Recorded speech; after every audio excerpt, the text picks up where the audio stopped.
You are about to listen to another episode of That Sports Guys podcast, hosted by Craig Forrestall. Find Craig on Twitter at that_sports_guy. The That Sports Guy podcast is proudly featured by NFL Draft Diamonds, your draft coverage king. So sit back, relax, and enjoy some football talk.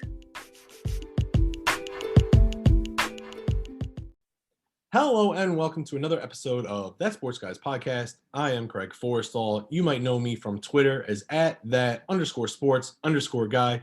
But joining us this evening is former Iowa defensive lineman Jack Heflin. Jack, what's happening with you? Not much. Thank you for having me on. Just enjoying the day. Hey, I appreciate it. Anytime I get to talk ball with someone that's from my home state of Illinois, I get excited. So let's jump right into it, Jack. You're from Prophetstown, Illinois. Go ahead and let the people know what it's like growing up there. I mean, it's a small town. You know absolutely everybody. It's a high school of 200 people, but it's awesome. Slow lifestyle. Just blue collar people, hardworking. It's just a nice, humble way of life. So I wouldn't change it. I would do it again if I had to, but definitely shaped me to who I am today.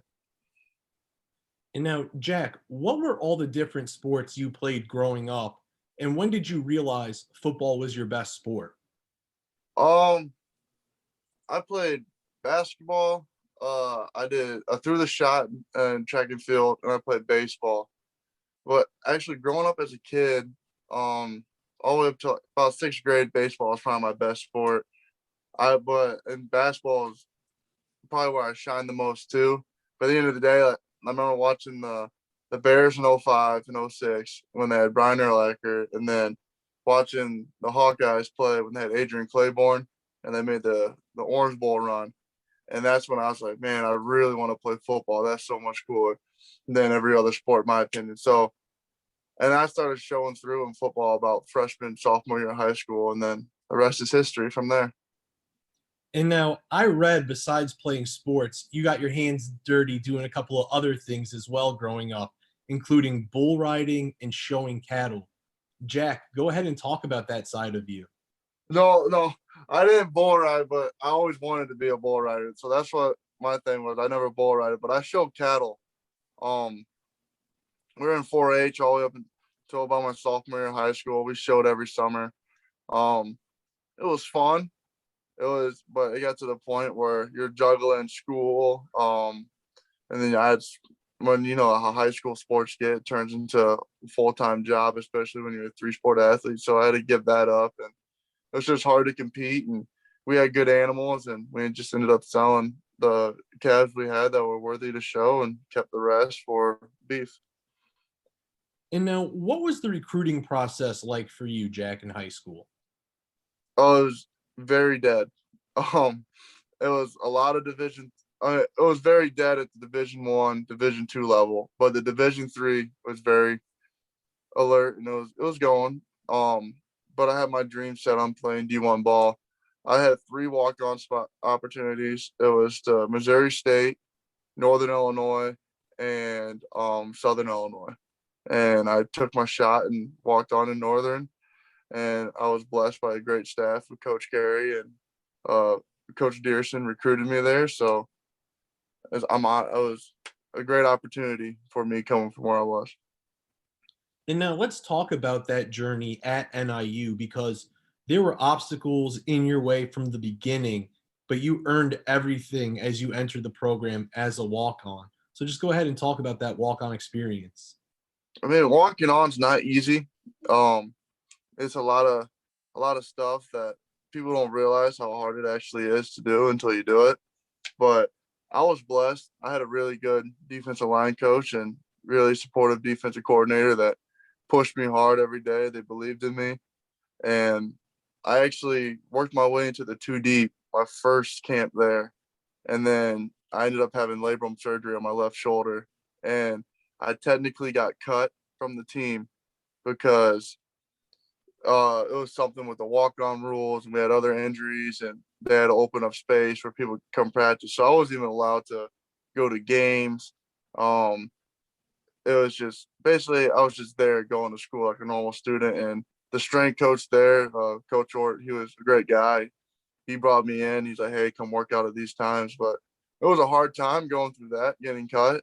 But then I came back in the winter, and the coach brought me back in with open arms and killed it. Had a great spring ball and earned a starting spot, and the rest is history from there.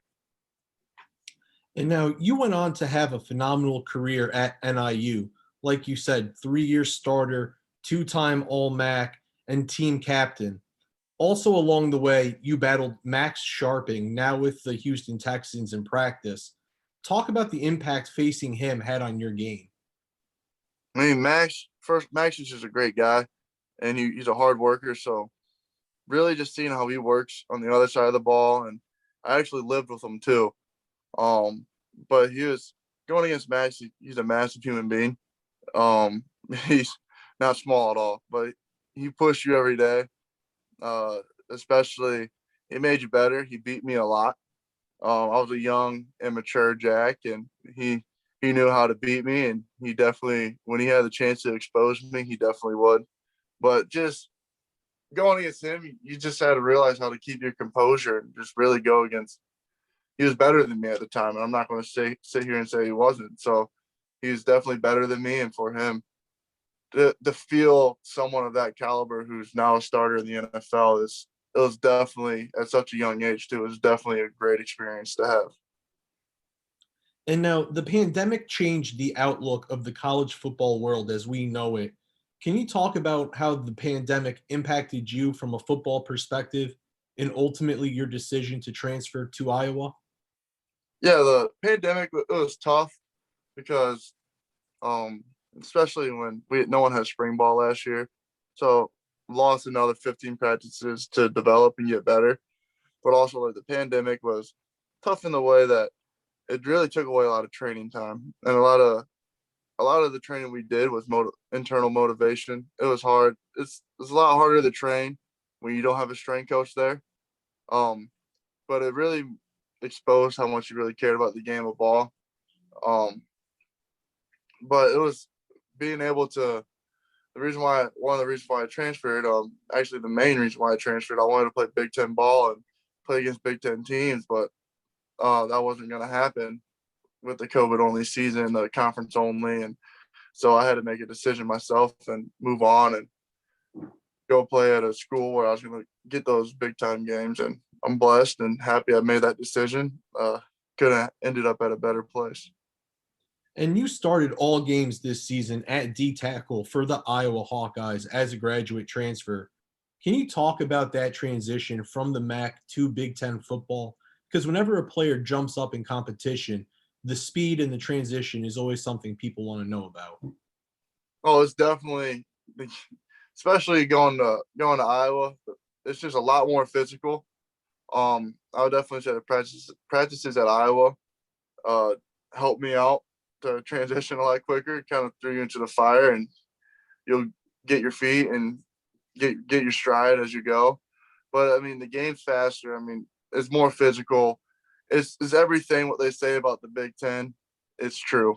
Um, I'll say that the Max kind of like the Big Ten, but you don't have as big as O linemen as you do in the Big Ten. But there's still good ball play in the MAC. Don't get me wrong, but when it comes to Big Ten ball, it's definitely upper echelon. And now, after the season, you received an invite to the College Gridiron Showcase. Jack, what was that experience like? It was awesome. I talked to 17 teams down there, and it was a busy day, and it was just a good thing. The way they set it up this year and all the COVID protocol, that it was a really good thing to be able to go out there and talk to teams, know where you stand, go out and they can see you move around, because I move around a lot better than people think I do, and just to show my strengths and sorry, but when they ask about my weaknesses, just to be truthful with them, tell them what I need to work on, and not beating around the bush, and just for them to have the opportunity to see who I am, and I'm not just another football player. And I mean, it really means something to me, and I'm a personable guy, so that was pretty awesome for me. And now, can you tell us what your pre-draft training has looked like? Yeah, so I was down in Apex, uh, down in Dallas Fort Worth area, training with Taylor Nelson Cook, Bobby Stroop, and them. It was a great. I think I was there for 12 weeks, so it was a very long time. But especially living in a hotel room. But I mean, it was a lot of fun. Especially like I got better, got more explosive. Um, and I had a really good pro day, and then being able to turn around and come back, and I'm staying here at Iowa, in training until the draft's over, and who knows how long I'm going to be here for. Might go until camp, I don't know, but just the training here is nice to be home. Especially just I love the way they train here, and that's what today I was just I mean I just go in there. I'm happy every day, just especially the way Coach Ferentz and Coach Braithwaite and Coach Myers and all them run the staff. It's definitely top notch and really take care of their players, and it's an awesome thing to have. And now, Jack, you recently participated in the Iowa Pro Day. Can you take us through your mindset leading up to the event? And then, did you accomplish everything you wanted to on that day? Yeah, I would say the one thing. All right, so the mindset heading into it was really just don't be slow. But no, but so like my thing is when I'm loose, I'm better. I mean when I play angry in football, obviously I play better. But like when it comes to that stuff, like performing and running around, like my thing was be locked in but be loose. Really just enjoy the moment because one job interview, and at the end of the day you need one team to like you. That's it. And if a team doesn't like me, they don't like me. But as long as I get that one with the right fit, that's all that matters. But I was kind of playing with the church's money out there too, so I was just going out having fun and enjoying it and competing and running around with the guys. So that's what for me. That was just fun to me. I love that stuff too. I'm weird, I guess you could say, but also I didn't reach the vertical. I wanted to hit 30 on the vertical, which I didn't hit it, but it is what it is.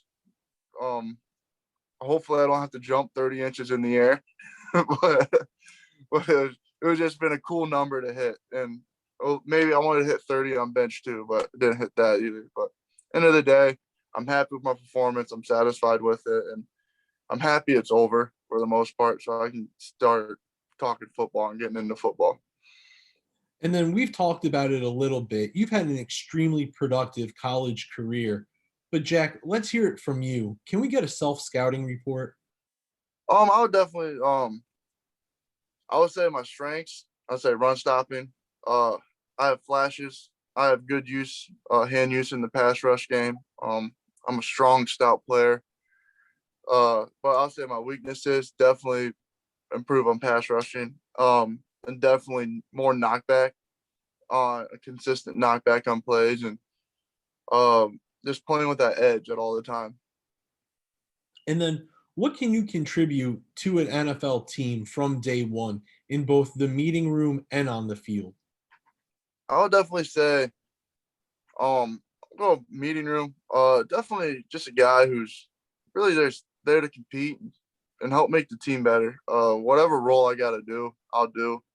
Um, but just always, I just want to be able to step up my role, and you know, you start from a little role, but the goal is always expand it. Um, and then, but when we step on the field, I definitely think that you're going to get a good run stopper, a stout player, just a competitive guy. Really, I don't care who it is I'm going against. I'm gonna give you everything I got. And sometimes it's good enough, sometimes it's not. But you beat me one play, you best believe I'm bringing it the same exact energy the next play. So that's what just a relentless competitor. And that's what you get from me. And then, Jack, the NFL has become a league of schemes, systems, and specialization. Do you feel that you fit best in a certain scheme or a certain role? I'll definitely say I think I fit in all the schemes. Especially playing for me, I've been blessed. I think I've had 3 or 4 defensive coordinators in college. So, and I have 4 D line coaches. So I've definitely been blessed to be able to play a bunch of different schemes. So whatever they want, calling me to do, whatever they want me to do, I'm willing to do it. So I think that I can be a run stopper and be a force in the run game in any scheme out there. And then, Jack, what are your short-term and long-term football goals? I'll definitely say short term. I want to make a 53-man and contribute to the team this year. I want to get some playing time and maybe make an all rookie team. That would be awesome to do, but I know that might be far fetched. But I set pretty lofty goals. Make all rookie team. And just really win. That's why I want to win a lot of games this upcoming year. And then I'll say long term, I want to have 8 to 10 year career and win a Super Bowl or two. But really, especially with football long term, is use it to take care of my family in the future. Really use the game to help me out and be able to give back to like the area that I'm in for the team, the organization. Just put a better face for the game of football out there too. And just, I mean, that's a big long term goal of mine. Is definitely use the game of football and help my family and really give back. And then, Jack, we've seen over the years, athletes will watch the draft with family and friends or do other things to enjoy the moment. How do you plan on watching the draft? I plan on just hanging out at the house in college in Iowa City and hanging out. My parents are coming, just hanging out with my parents, and a couple friends are going to be here, but it's realistically, I'm going on Saturday if I get drafted, and I'm going undrafted. But just have a nice celebratory party, and if people want to stop by. If they don't, they don't. Just an open door. We'll have some cold brews out there for them, and just revolving door and say what's up and wish luck and just have a good time. Just put everyone in a good mood. And now, Jack, we spent a good amount of time getting to know you on the field, but I got a couple of questions away from the game if you're ready to take those on. Well, I'm ready. All right, let's do it. First one for you. What's the dream vacation? I'll say Bora Bora. What's your dream car? I want a Duramax, GMC Denali. What is the trait that you value the most in a friendship? Honesty. What's your favorite home-cooked meal? Hamburger pie. And who has had the biggest impact on your life and why? My mom, because she's a fighter and she's been extremely successful in the farming industry as a female. And that's one of the hardest things to do. And she just always shows me no matter where you think you are, if there's a 0.01 opportunity or percentage of you doing it, there's still a chance. So you might as well give it a shot. Ladies and gentlemen, that is former Iowa defensive lineman Jack Heflin. Pay attention to him as the NFL draft nears. Like he said, he's got a good time playing for him and the family out in Iowa City, but it hasn't been all fun and games leading up to the NFL draft for Jack. He's been locked in down in the Dallas area, training with some of the best facilities around. Once again, it's Jack Heflin, former defensive lineman, Iowa Hawkeyes. I'm Craig Forrestall. Until next time, stay safe and be easy.